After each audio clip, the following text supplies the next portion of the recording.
let's jump right into it. This is the DJI Ronin 4D.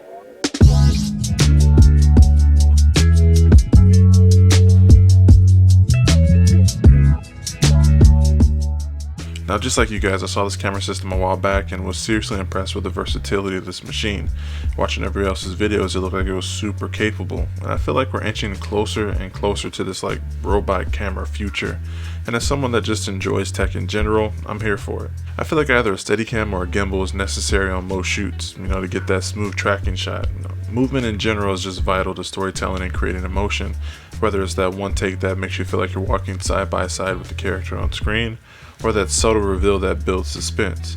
You have to have some kind of movement, and up until now that required lots of practice or a few people and a lot of moving parts to pull it off. The barrier of entry just keeps getting lower and lower for aspiring filmmakers, and now you actually have a full frame cinema camera on a gimbal with autofocus tracking and a wireless transmission system that goes for miles.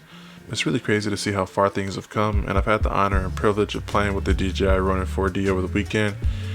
And I say play because I feel like I really didn't scratch the surface of what this camera is capable of, but I managed to link up with my friend Matt, one of my best friends since high school.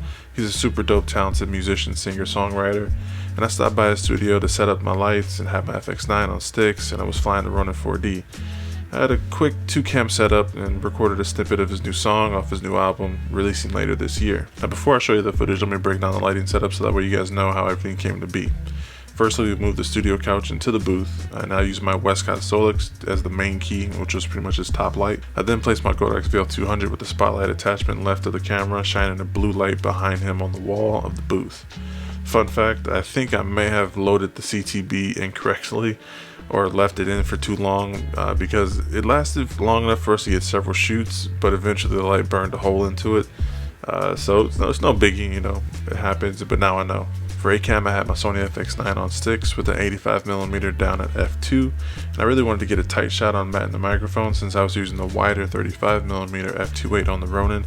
And that pretty much wraps up the setup, really. It's something quick and simple, and it looked good on camera. Without further ado, here's a snippet of Emo Steve performing Melrose. What'd you guys think? Tell me down below in the comments.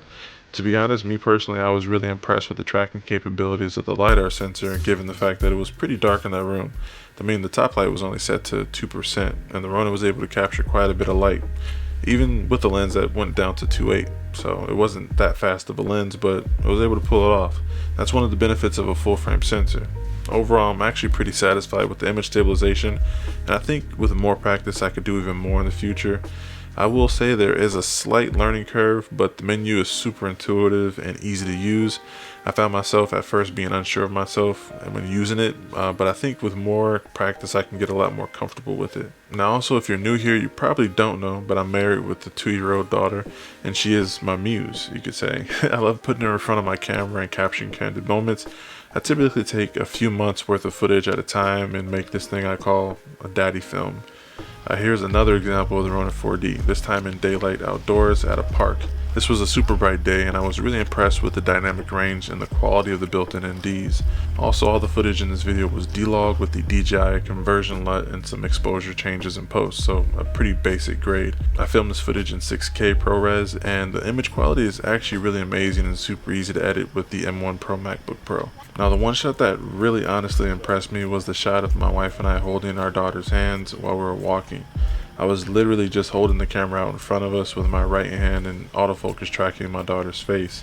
I had no real control over the framing because I was also in the shot, but the fact that I was actually able to get something usable shocked me.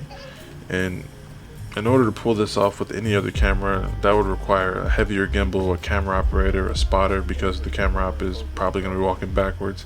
But I literally pulled it off one-handed. The other shot that I liked was the scene of Harlow running behind me. I was just holding the Ronin briefcase style, facing behind me and running forward.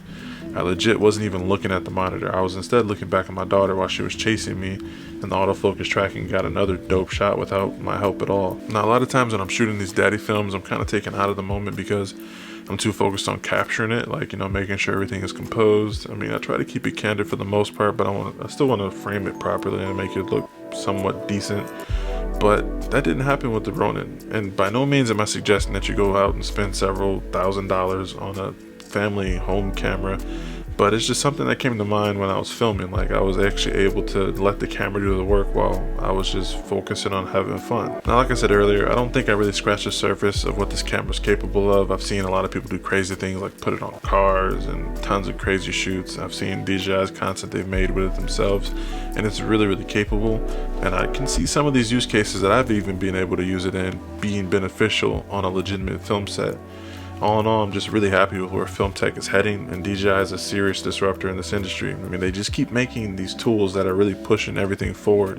And if you want to know more about the Ronin 4D, let me know down below, because I will seriously be trying to get my hands on this camera again and just shooting some more stuff with it so I can give you some more well-rounded thoughts or even answer some of the questions you have now. But thank you guys all for making it to the end. I'm always amazed that there are actual real people out there on the other side of this camera. But as always, I appreciate you, and until next time.